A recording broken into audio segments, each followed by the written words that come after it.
Saudara-saudara, mari kita membuka kitab suci. Dari Matius pasal yang ke-5 ayat yang ke-3 dan ke-4. Berbahagialah orang yang miskin di hadapan Allah, karena merekalah yang mempunyai kerajaan surga. Berbahagialah orang yang berduka cita, karena mereka akan dihibur. Berbahagialah orang yang berduka cita, karena mereka akan dihibur. Mari kita berdoa sekali lagi.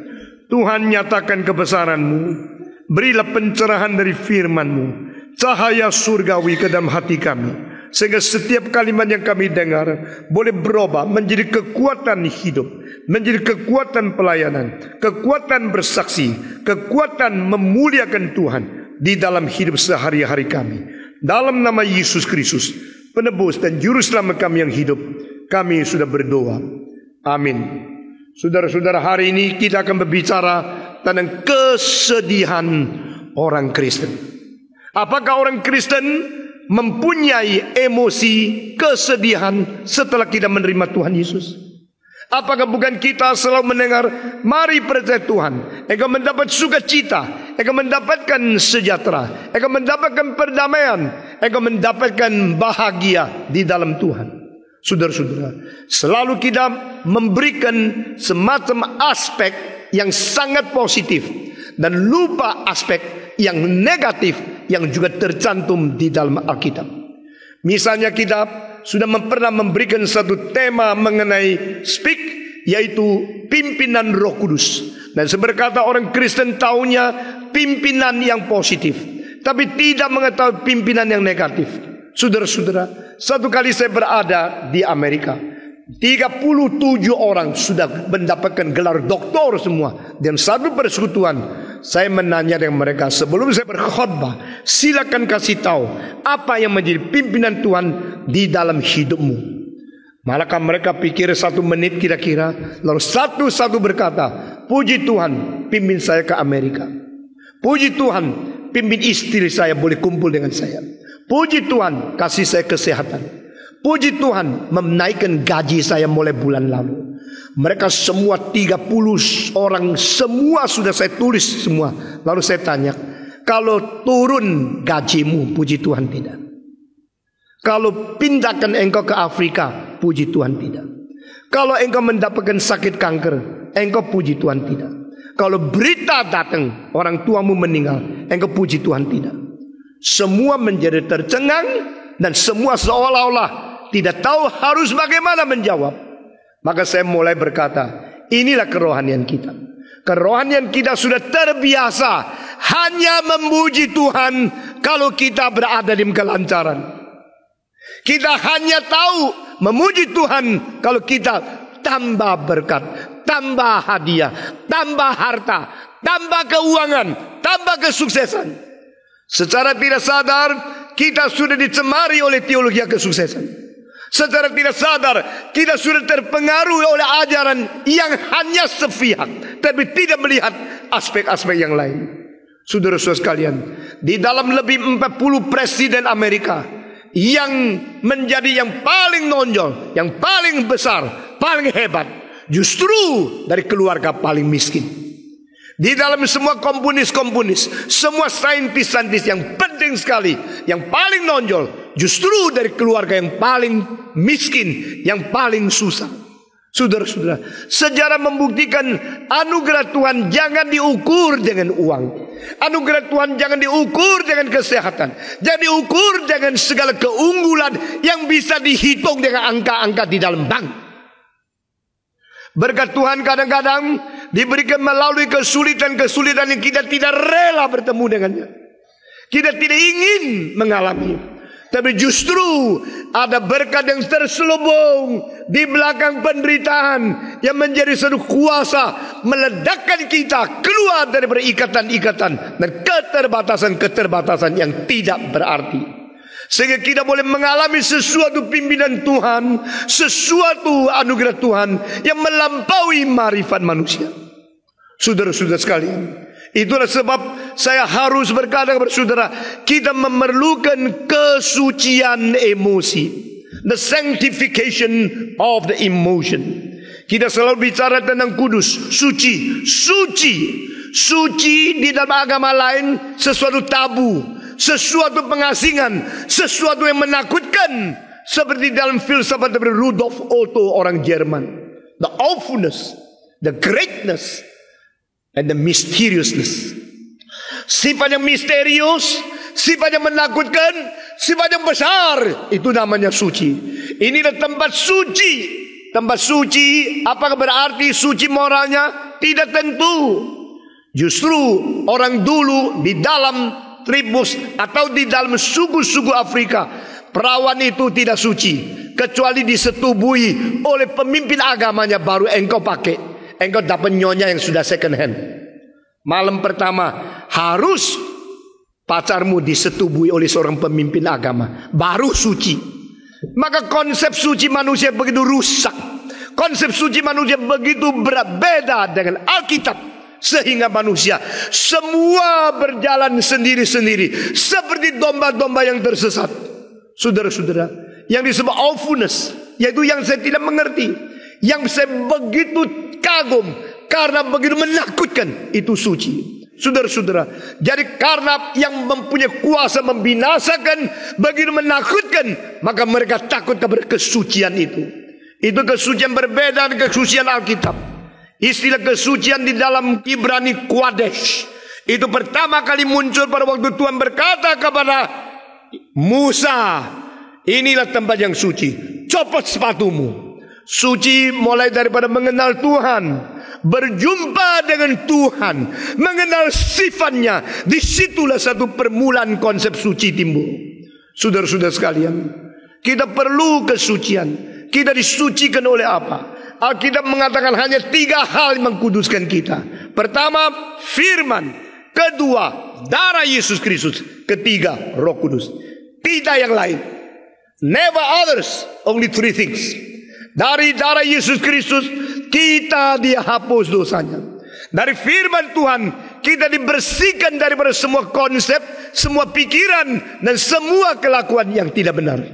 Dari Roh Kudus kita diberikan dorongan, diberikan pengkudusan, diberikan satu hidup yang baru.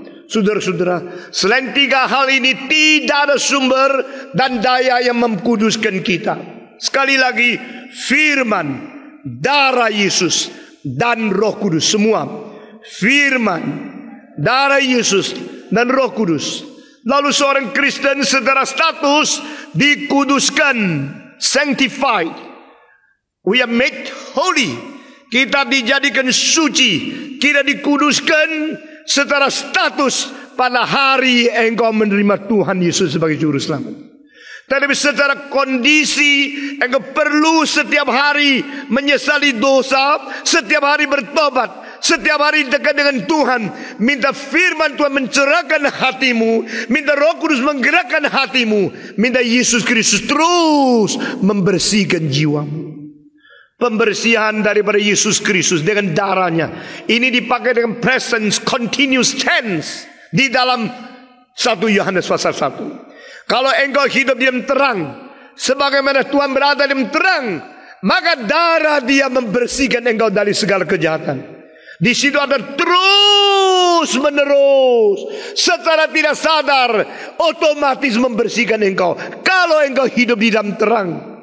Tetapi kalau kita hidup di dalam gelap, kita simpan dosa, kita pura-pura, kita munafik, kelihatan orang kelihatan baik, tapi dalam hati penuh dengan benci, penuh dengan kejahatan, iri, dendam, munafik, kita tak mungkin dibersihkan dosa oleh Tuhan.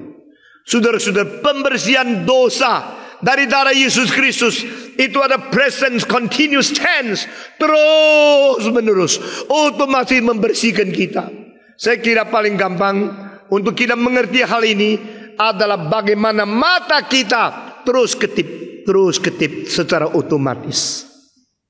Sudah engkau dengar khotbah, engkau perhatikan, mata melotot mendengar, terpaku. Bagaimanapun engkau perhatikan, tidak lupa kulit mata tutup paling sedikit 1 menit bisa 12 kali sampai 20 kali. Saudara-saudara, karena itu tugasnya. Kenapa? Karena mata itu perlu jelas. Kalau jelas, maka lensa itu harus dibersihkan. Kalau bersih, perlu lubrikasi. Lubrikasi yang terbaik bukan oli yang ditaruh di dalam mesin, tapi cairan yang berada di dalam mata. Air mata itu mahal. Jangan sembarangan nangis. Saudara-saudara, orang yang kekurangan air mata, kalau beli air mata artificial, itu 1 liter bisa sampai ratusan dolar. Saudara-saudara, kalau tidak percaya cari dokter. Kalau engkau matanya rusak, perlu cairan air mata bikinan, engkau baru tahu engkau nangis itu membuang anugerah Tuhan banyak. Saudara-saudara, benar. Ini adalah minyak yang paling halus, lubrikasi yang terbaik untuk lensamu yang akan dipakai untuk berpuluh-puluh sampai lebih 100 tahun. Yang bikin dia licin terus itu adalah air mata. Air mata itu taruh di situ Tuhan kasih dengan cukup, tidak terlalu banyak. Kalau terlalu banyak banjir, saudara-saudara. Kadang-kadang kita kira kalau banyak anugerah itu banyak anugerah itu baik, itu banjir. Cukup saja. Kalau air mata terus ngalir, tidak ada orang mau nikah sama kamu. Ya, puji Tuhan. Air mata itu mahal, sekarang dikasih 2 liter. Buat apa? Cukup saja, cukup saja. Setiap kali mata tutup, itu ada cairan yang halus, membuat bersih lensa itu. Lalu mulai lihat lagi. Sehingga berpuluh-puluh tahun lensa matamu itu dipelihara begitu halus. Saudara, katarak di dalam bukan di luar. Luar terus dibersihkan dengan baik. Dan apakah engkau sadar? Ayo sekarang tutup. Nah, sekarang tutup lagi. Kalau engkau terus memperhatikan kapan mesti tutup mata, tidak bisa kerja. Maka Tuhan membuat matamu itu otomatis tutup sendiri. Tidak usah disuruh, tidak usah di setel, tidak usah dikasih baterai. Otomatis. Nah, itu yang namanya present continuous tense, yang disebut semacam kerjaan yang terus menerus di dalam keadaan sekarang. Demikianlah darah Yesus Kristus membersihkan kita. Setelah kita menerima Tuhan sebagai juru selamat, setelah kita dibasuh dengan darahnya menjadi orang yang kudus statusnya, mulai hari itu kita milik Tuhan. Dan kalau kita hidup di dalam terang, hidup di dalam jujur, hidup di dalam kebenaran, hidup di dalam kesungguhan motivasi yang murni, saudara-saudara, tak mungkin kita tetap hidup di dalam dosa tidak diampuni. Tuhan akan terus membersihkan kita dengan darah Yesus Kristus. Saudara-saudara, kadang-kadang kita mempunyai pikiran yang jahat, mempunyai motivasi yang mulai menyeleweng. Jangan hidup di dalam kegelapan. Cepat-cepat berdoa minta Tuhan bersihkan. Cepat-cepat minta Tuhan ampuni. Kalau engkau bersalah kepada istri, kepada suami, kepada anak, kepada papa, kepada pegawai, kepada siapa, kalau engkau terus menutupi, lalu membengkokkan, lalu menudungi, lalu menipu diri, lalu memakai cara-cara lain untuk mengampuni sendiri, dosamu tidak akan diampuni. Saudara-saudara, jikalau kita hidup di dalam terang, sebagaimana Tuhan berada di dalam terang, maka kami bersekutu. Kami juga bersekutu dengan Tuhan. Dan darah Yesus mengampuni segala dosa kita. Ini adalah the communication of the cross. Ini adalah satu hubungan, satu komunikasi yang bersifat salib. Apa artinya? Kalau kami hidup di dalam terang, kami dan kami bersekutu. Ini ada persekutuan horizontal. Kami dan Tuhan bersekutu. Ini persekutuan vertikal. Horizontal sama vertikal itu apa? Itu tandanya salib. Mengapa Kristen sama Kristen tidak bisa berdamai? Karena ada dendam yang tidak pergi. Karena hidup diam kegelapan. Saudara-saudara, tidak mau mengampuni orang lain. Dosamu tidak akan diampuni jika engkau masih menggelapkan sesuatu. Tidak hidup di dalam terang. Kalau kita hidup di dalam terang, kita bersekutu satu dengan lain. Cahaya dari sebelah kanan saya dan cahaya dari sebelah kiri saya, mereka bergabungnya di mana? Di mana-mana. Saudara-saudara, cahaya ini sampai kepada dekat cahaya itu, kontaknya tidak ada garisnya. Itu namanya persekutuan. No limit, no boundary. Saudara-saudara, adalah sesuatu pencairan satu bersama, satu pertemuan yang tidak ada batasnya, tidak ada selangnya. Itu namanya persekutuan. Kalau kita hidup di dalam terang, sebagaimana Tuhan hidup di dalam terang, maka kita bersekutu. Kita juga bersekutu dengan Tuhan.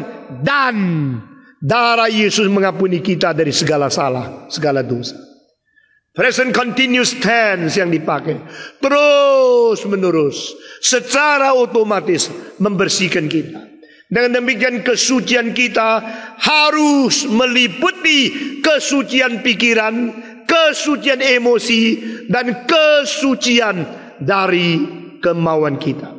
Ini 3 unsur pembentukan daripada pribadi satu orang, saudara-saudara. Pikiran, emosi, dan kemauan. Saudara-saudara, ini adalah paling hakiki, paling dasar di dalam construction of a personality. Kita bisa berpikir, kita bisa mengasihi, kita bisa mengambil keputusan.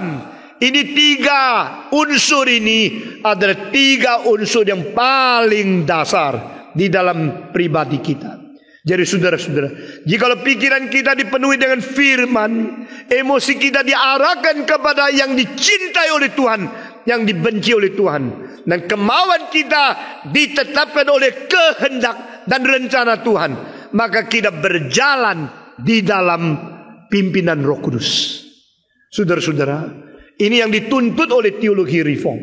To think of the God's thinking, to feel of the God's feeling, to love what God loves, and to hate what God hates.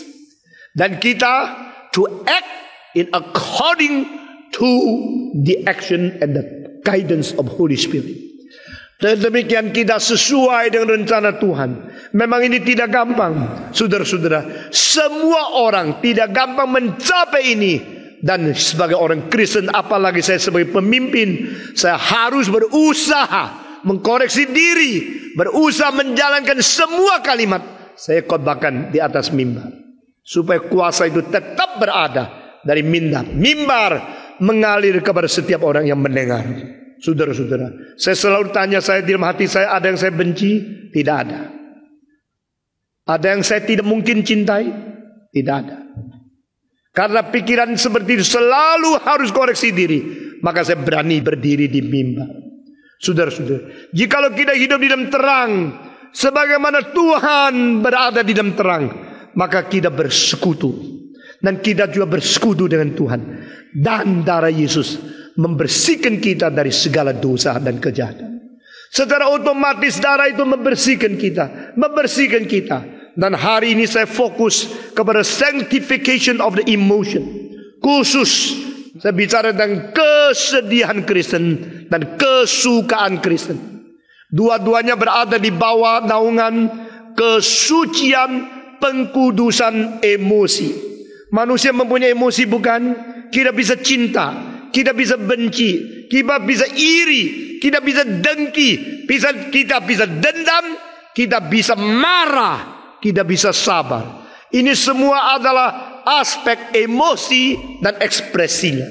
Tapi bagaimana kita menjaga emosi kita supaya kita tetap di dalam suci, yaitu cinta yang suci, sedih yang suci, senang yang suci, benci yang suci, marah yang suci.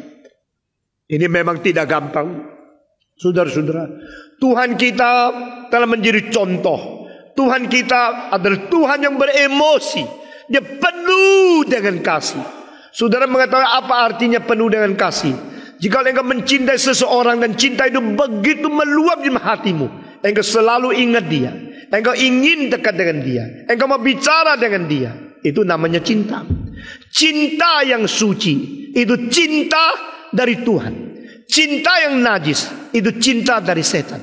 Sama-sama cinta. Apa bedanya cinta orang yang betul-betul sungguh-sungguh berpacaran dan cinta pelacur? Cinta pelacur itu cinta yang najis, karena dia tidak murni di dalam kasih yang suci. Yang dia inginkan adalah uang, yang dia mainkan adalah seks, yang dia permainkan adalah nafsu birahi, tapi bukan cinta yang menguasai itu fungsi daripada seks itu. Saudara-saudara, cinta yang suci membangun pribadi. Cinta yang najis merusak kerohanian. Cinta yang suci membangkitkan gairah hidup. Cinta yang najis menghancurkan hari depan. Jikalau pemuda-pemudi tidak bisa membedakan ini, maka bahayalah mereka. Jikalau keluarga tidak membedakan ini, bahayalah mereka. Cinta yang suci adalah cinta yang membangun, cinta yang mengutuhkan, yang menyempurnakan, yang membangkitkan iman, membangkitkan gairah, dan membangkitkan kekuatan daripada pribadi yang selalu tidak kelihatan potensinya. Saudara-saudara, dengan satu kalimat yang berdasarkan cinta, engkau bisa membangun orang, mendorong orang maju, menjadikan orang malas rajin, menjadi orang yang kecewa, penuh pengharapan. Kita sangat perlu cinta yang suci. Kita sangat perlu emosi yang dikuduskan. Dan emosi yang dikuduskan termasuk kedukaan yang suci. Ini tema hari ini. Kedukaan yang suci berarti sedih sesuai dengan kesedihan Tuhan. Kalau orang tanya kepada kita, apakah di surga masih ada kesedihan? Jawab, ada. Sampai selama-lamanya. Kesedihan surgawi itu adalah kesedihan dari Tuhan Allah. Allah di surga, Allah sedih dah. Allah sedih. Allah melihat orang berdosa di dunia, dia sedih. Kalau kita sudah berada di surga, sudah diselamatkan, dikuduskan, disempurnakan, kita masih ada kesedihan. Kita tetap ada semacam kesedihan, yaitu kenapa dulu kita tidak seluruhnya taat kepada Tuhan. Saudara-saudara, kalau demikian surga kurang sempurna. Tidak. Kesedihan yang suci, kesedihan semacam kesedihan Tuhan itu adalah kesedihan yang harus ada. Saudara-saudara, di dalam Alkitab kita melihat ada 4 macam kesedihan harus ada pada orang Kristen. Pertama adalah kesedihan pada waktu kita bertobat karena membenci dosa. Kesedihan membenci dosa adalah kesedihan yang mulai setelah Roh Kudus menanamkan perasaan dan hidup yang baru di dalam hati seseorang. Memang di dalam ordo solutis dari orang reform berbeda dengan orang Injili biasa. Orang Injili biasa berkata, bertobatlah kamu, engkau akan diperanakan pula. Tapi orang reform mengatakan, kalau tidak ada hidup yang baru, bagaimana bisa sedih karena dosa? Kalau tidak ada hidup yang baru, bagaimana bisa bertobat? Sehingga Roh Kudus bekerja terus sampai pada satu hari firman itu mengakibatkan kesadaran. Engkau sedih, engkau menangisi dosa karena engkau sudah mendapatkan hidup yang baru yang bisa sedih bagi dosa. Itu berarti diperanakan pula baru bertobat. Nah, saudara-saudara, pertobatan dimengerti oleh pikiran manusia sebelum mengenal firman Tuhan, yaitu saya berubah, saya menyesali dosa, itu namanya bertobat. Saya meninggalkan dosa, saya datang kepada Tuhan, saya bertobat. Itu adalah pengertian dari pikiran manusia yang umum, yang sudah dicemari oleh dosa. Akibat manusia sudah jatuh sesudah Adam. Tapi pengertian yang lebih tuntas, lebih menyeluruh adalah kita kalau sedih, kita kalau susah semacam itu adalah karena kita takut hukum. Saudara-saudara, orang kalau sebelum tahu dia pasti dihukum, dia masih cari pengacara untuk membela dosanya, pakai uang. Orang kaya yang bisa pakai uang, pakai pengacara untuk membela dosanya, dosanya double di hadapan Tuhan. Jangan kira engkau menang di pengadilan berarti engkau sudah luput daripada hukuman Tuhan. Tuhan tidak menerima suapan. Tuhan tidak mengenal uang. Tuhan tidak mengenal mereka yang pandai berbicara untuk menutupi dosa mereka. Tuhan adalah Tuhan yang adil dan menembusi hati sanubari tidak sampai tuntas. Dan tidak satu orang bisa tertutup daripada hadirat Tuhan. Saudara-saudara sekalian, itulah sebabnya orang biasa mengerti pertobatan lain dengan pengertian reform. Orang biasa mengerti pertobatan adalah semacam penyesalan. Kenapa menyesal? Kalau pengacaranya sudah kalah, kalau dia sudah sampai Mahkamah Agung tetap kalah. Sekarang ngaku dosa, Pak. Baru ngaku, dia baru sedih. Karena apa? Karena sudah dihukum. Sekarang tahu dia harus dihukum mati. Dia mulai menyesal salahnya.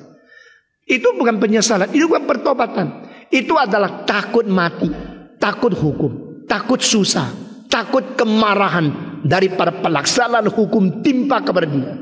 Saudara-saudara, pertobatan adalah karena Roh Kudus bekerja sampai engkau sadar engkau sudah melukai hati Tuhan.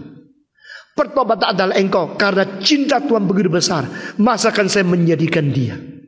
Pertobatan yang sejati ada pertobatan akibat pekerjaan Roh Kudus. Bukan engkau sadar engkau mempunyai kesalahan yang harus dihukum. Saudara-saudara, kalau kesalahan yang mendatangkan hukuman itu mengakibatkan ketakutan, itu bukan pertobatan. Itu adalah normalisasi hati nurani fungsinya. Saudara-saudara, pada waktu Harun kedua anaknya dibakar mati oleh Tuhan Allah, hari itu setelah kedua anak dilantik menjadi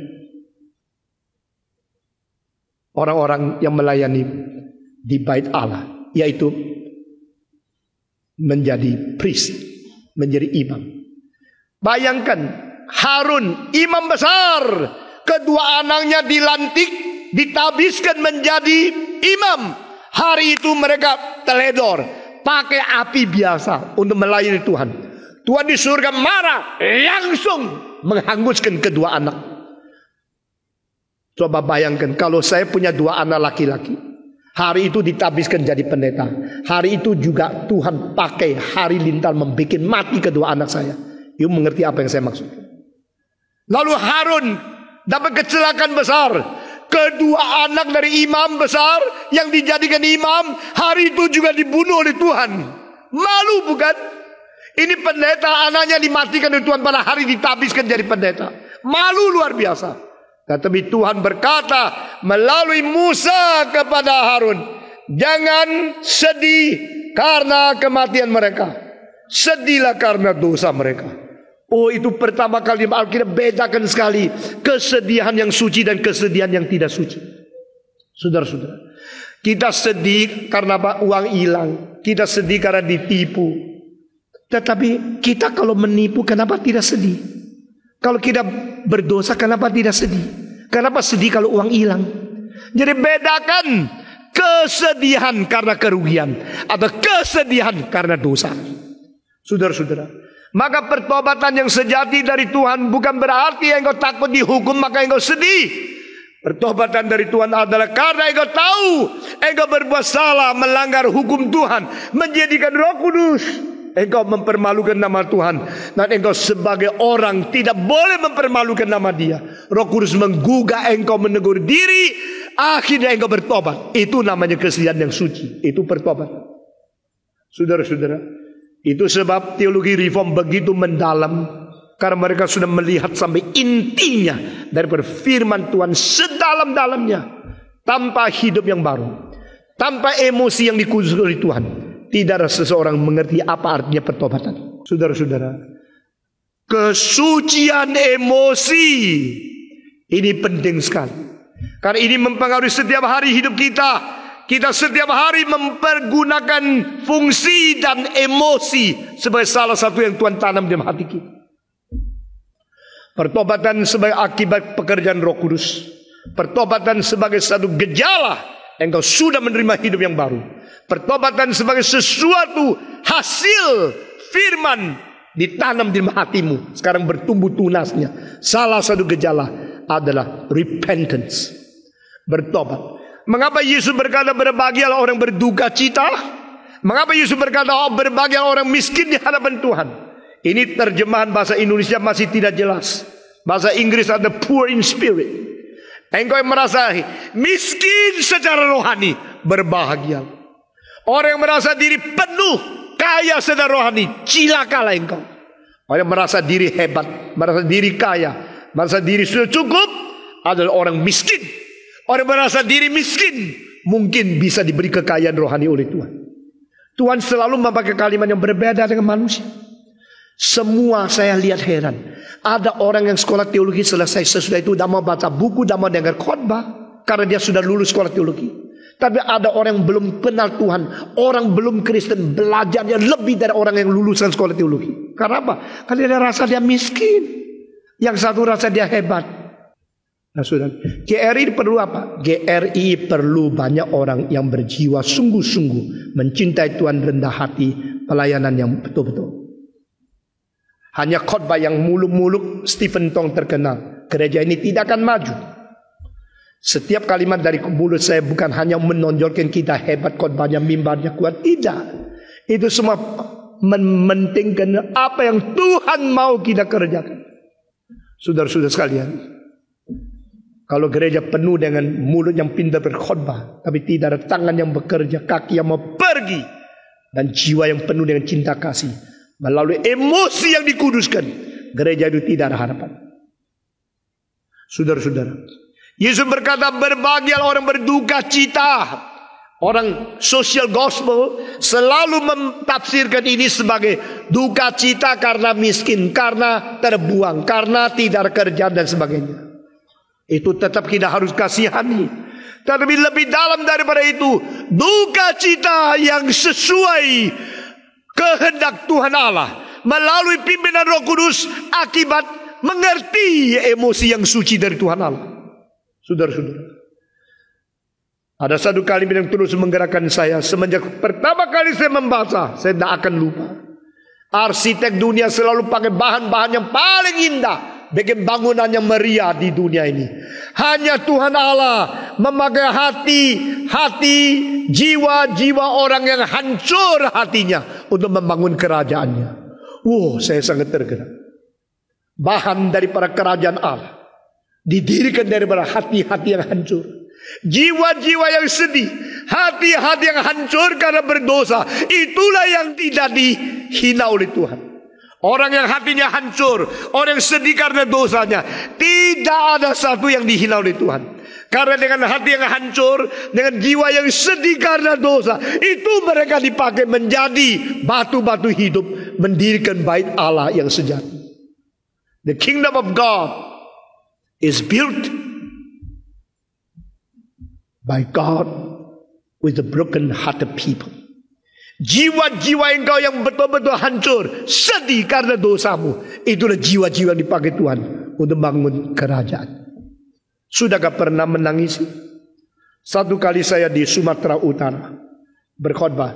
Bayangkan, hitung berapa kali engkau pernah hancur hati, sedih bagi dosamu, berlutut nangis, minta Tuhan ampuni. Saudara-saudara, setelah saya ngomong kalimat itu, wali kota Medan yang waktu itu dengar khotbah saya, dia bicara sama saya. Saya sangat tersentuh dengan kalimat itu, karena saya pikir memang sedikit sekali di dalam hidup saya mempunyai pengalaman lutut di hadapan Tuhan menangisi dosa. Saudara-saudara, apakah di surga ada orang yang masuk ke dalam tidak melalui menangisi dosa? Tidak ada. Ke surga bukan pakai karcis, karena engkau bisa beli tiket yang mahal. Ke surga karena Tuhan melihat hatimu pernah sedih bagi dosamu, pernah bertobat akibat pekerjaan Roh Kudus. Engkau pernah merendahkan diri, minta pengampunan dari Tuhan. Itulah tiket masuk surga. Itulah jantung hati yang penuh dengan kesedihan karena Tuhan menegur engkau. Roh Kudus datang bukan untuk memuliakan manusia, memuliakan Tuhan Yesus, dan menjadikan manusia sedih dan menegur diri karena dosanya, karena keadilan dan karena penghakiman Tuhan. Demikian firman Yesus Kristus. Roh itu datang akan mengakibatkan orang dunia ini menegur diri. Mereka menyesali, mereka menghukum diri, menghakimi diri karena dosa, keadilan dan penghakiman Tuhan. Ini adalah kesedihan macam pertama. Macam kedua, Alkitab berkata kepada kita adalah duka cita menurut kehendak Allah. Ini istilah bukan dari saya, ini istilah terambil daripada 2 Korintus pasal 7 ayat ke-10-11. Mari kita membaca. 2 Korintus. Saya akan membaca dulu dari ayat 8. Jadi meskipun aku telah menyedihkan hatimu dengan suratku itu, namun aku tidak menyesalkannya. Memang pernah aku menyesalkannya, karena aku lihat bahwa surat itu menyedihkan hatimu, kendati pun untuk seketika saja lamanya. Berhenti di sini dulu. Ini berarti Paulus pernah menulis surat ditujukan kepada orang Kristen di Korintus. Surat itu sangat keras, menegur, sehingga setelah dikirim dia menyesal. Wah, cilaka.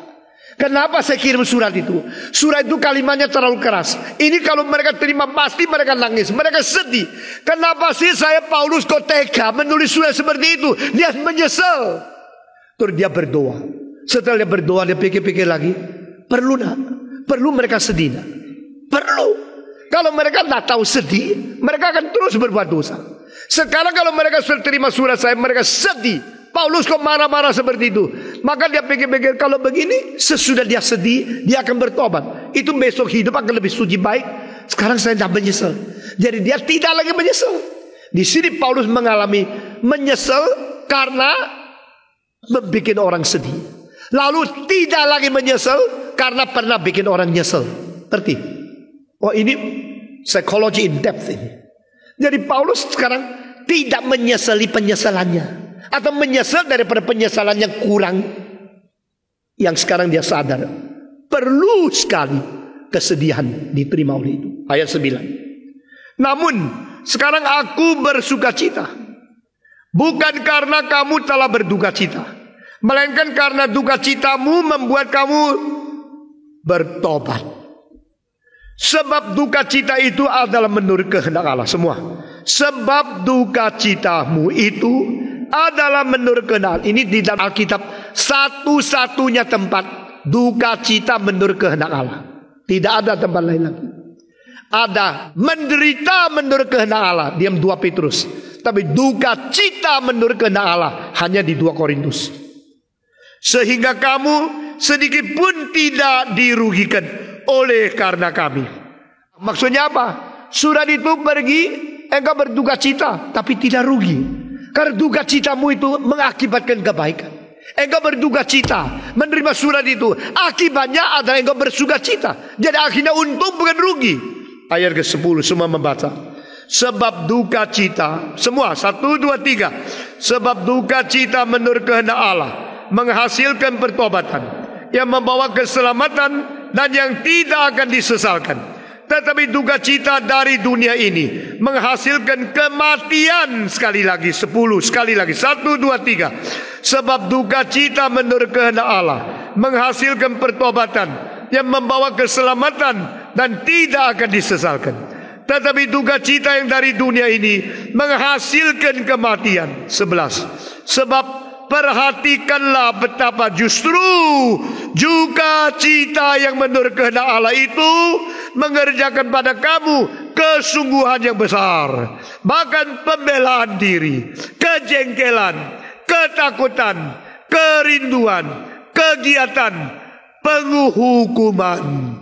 Di dalam semuanya itu kamu telah membuktikan bahwa kamu tidak bersalah di dalam perkara itu. Apa artinya? Kalau engkau berduka cita menurut kehendak Allah, engkau tidak akan menyesal kenapa engkau berduka cita. Inilah duka cita yang sehat. Inilah duka cita surgawi. Inilah duka cita yang ada pada Tuhan. Kita yang menjadi orang tua, kalau melihat anak kita tidak beres, kita susah. Lalu kita mengharap dia sendiri merasa dia tidak beres, dan dia susah seperti kita susah. Apa gunanya orang tua susah untuk anak? Anak itu senang-senang tidak rasa. Apa gunanya orang tua sadar kebahayaan anak? Anak itu tidak sadar. Apa gunanya kita khawatir kalau dia begitu berada di pinggir kehancuran, tetapi dia tidak sadar dia sedang hancur. Saudara-saudara, pemindahan daripada kesedihan orang tua, kalau sekarang berada di hati anak yang hancur, akan hancur itu, dia sadar, dia kembali. Itulah kesuksesan pendidikan, bukan? Guru-guru yang gagal adalah pintar marah-marah kepada anak, tapi anak itu makin dimarahi makin jahat. Guru yang hebat adalah dia bisa bikin anak itu marah sendiri, tegur sendiri, sedih sendiri, sadar sendiri. Itu pendidikan sukses. Saya sebagai seorang pimpinan agama, seorang guru, saya sudah mengajar di dunia pendidikan mulai umur 15 sampai sekarang. Saya tahu satu hal, jikalau saya sadar kebahayaan muridku, tapi murid itu sendiri tidak sadar, belum dididik. Demikian anak saya. Saya minta sama Tuhan, jangan anak pendeta merusakkan nama Tuhan. Biar mereka satu persatu diajar dengan ketat, dididik dengan baik, dan akhirnya kesadaran yang pernah Tuhan berikan kepadaku turun kepada mereka, dan mereka sadar sendiri. Saudara-saudara, inilah yang dikatakan duka cita Tuhan itu sudah berada duka cita orang Kristen. Sekarang Paulus mengatakan, saya tulis surat bikin kamu sedih, saya tegur kamu dengan kehadiran yang keras di surat itu. Saya pernah menyesal, buat apa sih saya harus kerja seperti ini sampai bikin orang susah. Saya menyesal, tapi surat itu sudah di dalam kantong surat, tidak bisa diambil keluar. Hanya bisa menunggu dia pergi, hanya bisa melihat engkau sedih, susah. Tapi heran, setelah saya pikir lagi, kesusahan yang kau terima mengakibatkan penyesalan, pertobatan. Akhirnya engkau menyesal karena engkau pernah berdosa. Lalu saya lihat, kalau begini saya tidak usah sesal, karena duka ini sudah pergi ke duka situ.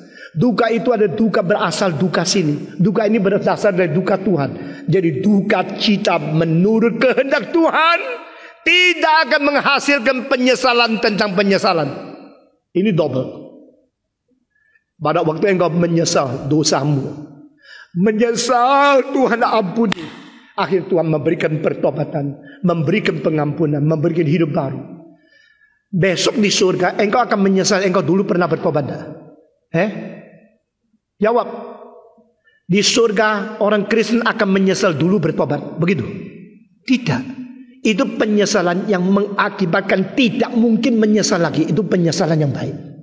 Itu penyesalan ikut duka citanya Tuhan. Itu artinya. Maka Paulus berkata, saya sekarang bersuka cita. Karena apa? Karena engkau sekarang mengerti bagaimana berduka cita menurut kehendak Allah. Duka cita semacam itu adalah duka cita yang suci. Duka cita semacam itu mengakibatkan engkau menegur diri, engkau membersihkan diri, engkau mengkuduskan diri, engkau menghakimi diri. Akhirnya engkau berubah, engkau hidup suci. Sanctification in progress. Sanctification in your own experience. Sanctification with a procedure of sanctifying yourself by reputing yourself, reproaching yourself. Engkau sendiri menegur diri, engkau sendiri membersihkan diri, mengkoreksi diri. Itu paling penting. Saudara-saudara, orang terus dimarahin sama orang lain itu binatang. Tapi orang bisa memarahi sendiri itu manusia. Saudara-saudara, itu yang perlu dipukul, dipecut baru mau jalan. Itu kuda malas. Orang terus dimarahin, terus ditegur, terus dimarahin, dihukum, tetap tidak bertobat. Seperti binatang yang dibawa kepada penjagalan. Orang yang sadar sendiri, itu manusia yang berpeta teladan Tuhan Allah. Di dalam Alkitab berkali-kali Tuhan memperumpamakan manusia sebagai binatang karena jengkelnya. Manusia di dalam kehormatan tapi tidak sadar, sama seperti binatang yang menuju ke kematian. Mazmur 49 ayat terakhir. Saudara-saudara, manusia di dalam kehormatan tidak ada kesadaran, seperti binatang yang harus dimatikan. Demikian firman Tuhan. Tapi mereka yang sadar sendiri, tahu ini tidak benar, tahu ini dosa, tahu harus berduka cita, mempunyai kesedihan menurut kehendak Tuhan, orang itu akan mengakibatkan kesucian dan pertobatan yang sungguh-sungguh. Jangan menunggu hari penghakiman yang terakhir. Jangan menunggu pengadilan pada hari kiamat. Sekarang adilah dirimu. Sekarang dah bertobat. Sekarang sadar dan keluar dari dosamu. Masih ada kesempatan. Jangan engkau menghina anugerah Tuhan. Ketiga, saya belum ada waktu menjelaskan bagian ini dengan teliti. Tapi ini ada kedua, yaitu kesedihan macam kedua. Kesedihan macam ketiga dari orang Kristen adalah kesedihan melihat dunia yang immoral. Mari kita membaca bersama-sama 2 Petrus pasal 2. Saya membaca 7, saudara membaca 8. Tetapi ia menyelamatkan Lot, orang yang benar, yang terus-menerus menderita oleh cara hidup orang-orang yang tidak mengenal hukum dan yang hanya mengikuti hawa nafsu mereka saja. Semua. Sebab orang benar ini tinggal di tengah-tengah mereka dan setiap hari melihat dan mendengar perbuatan-perbuatan mereka yang jahat itu, sehingga jiwanya yang benar itu tersiksa. Pertama kali saya baca ayat ini, saya tercengang. Karena dari sekolah minggu sampai khotbah minggu selalu Abraham yang terus dipuji dan Lot yang terus dicela. Sehingga Lot itu sebenarnya orang berdosa besar dan sebagainya. Tetapi tidak. Ternyata perjanjian baru memuji Lot orang benar. Dan Lot meskipun gagal mendidik kedua anak perempuannya, dia sendiri sampai mati tetap seorang benar. Dia mempunyai kelemahan bercekcok, berselisih dengan pamannya Abraham, tapi dia tetap menjaga kesucian hidup dia. Dan dia sangat tersiksa jiwanya. Hatinya sedih karena apa? Melihat imoralnya dari Sodom Gomora. Dia melihat orang homoseks, melihat orang-orang berdosa, melihat orang-orang begitu jahat, begitu biadab, begitu fasik, begitu melawan Tuhan. Hati dia disiksa, jiwanya disiksa. Saudara-saudara, engkau melihat pemuda-pemudi kan naik kelab, engkau senang. Engkau melihat porno, engkau melihat hubungan seks di luar pernikahan, engkau rasa senang atau engkau sedih? Engkau melihat Jakarta yang penuh dengan begitu banyak tempat-tempat yang tidak beres, engkau sedih tidak? Kalau engkau sedih, engkau orang Kristen yang baik.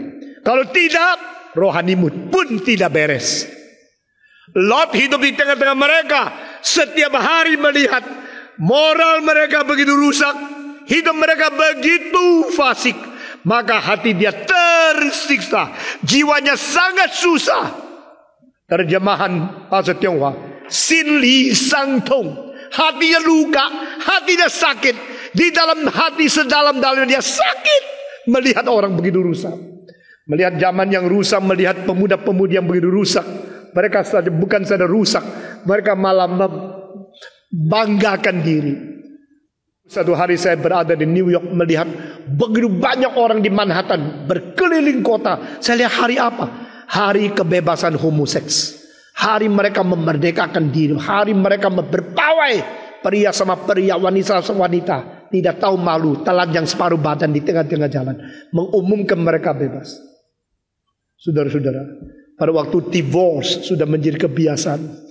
Pada waktu hidup keluarga berantakan, manusia masih membanggakan itu, berarti dunia ini sudah rusak. Manusia mau menuntut kebebasan yang liar, bukan kebebasan diikat oleh kebenaran.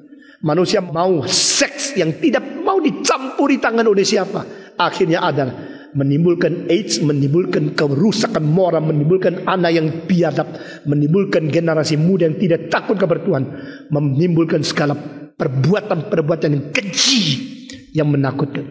Inilah dunia. Lot melihat, Lot sangat sedih, Lot sangat susah, jiwanya tersiksa, hatinya sakit, hatinya sedih karena melihat moral yang rusak di dunia. Ini duka cita yang ketiga. Orang Kristen harus berduka cita, harus berduka cita waktu engkau bertobat. Berduka cita menurut kehendak Tuhan supaya mengkoreksi diri. Berduka cita melihat dunia yang rusak. Bersedih karena moral yang sudah rusak.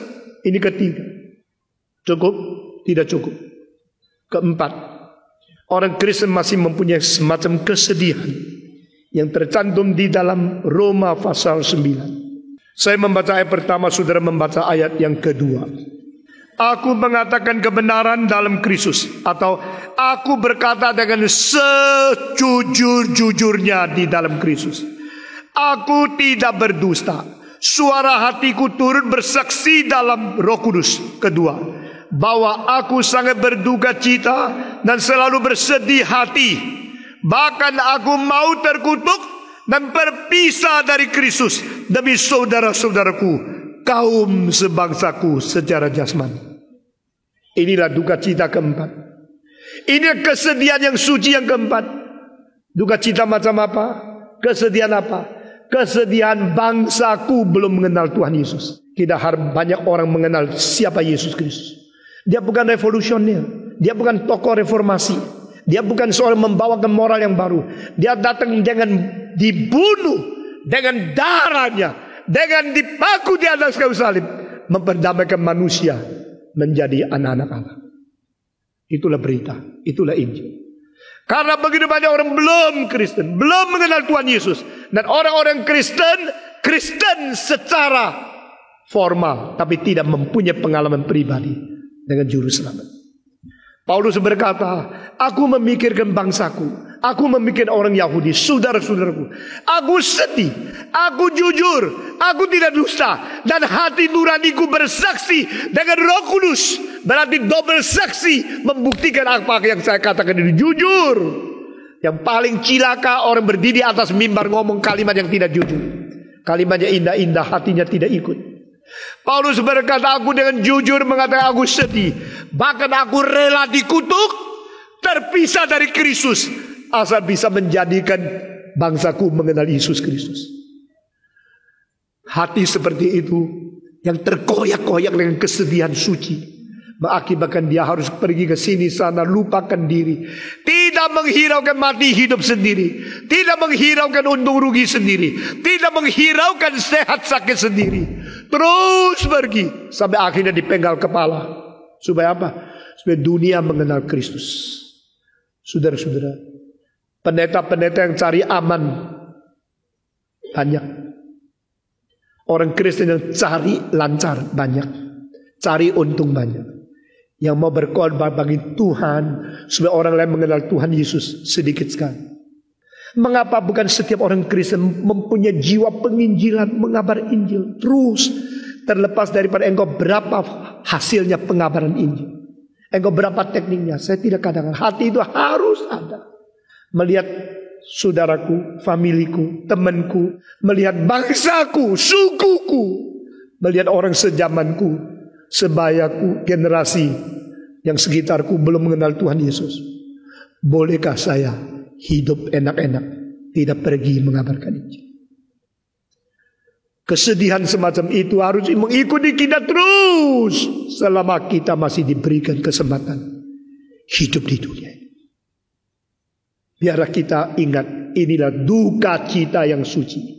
Inilah kesedihan orang Kristen yang akan diingat oleh Tuhan selama-lamanya. Menangisi kurang cantik tidak ada arti.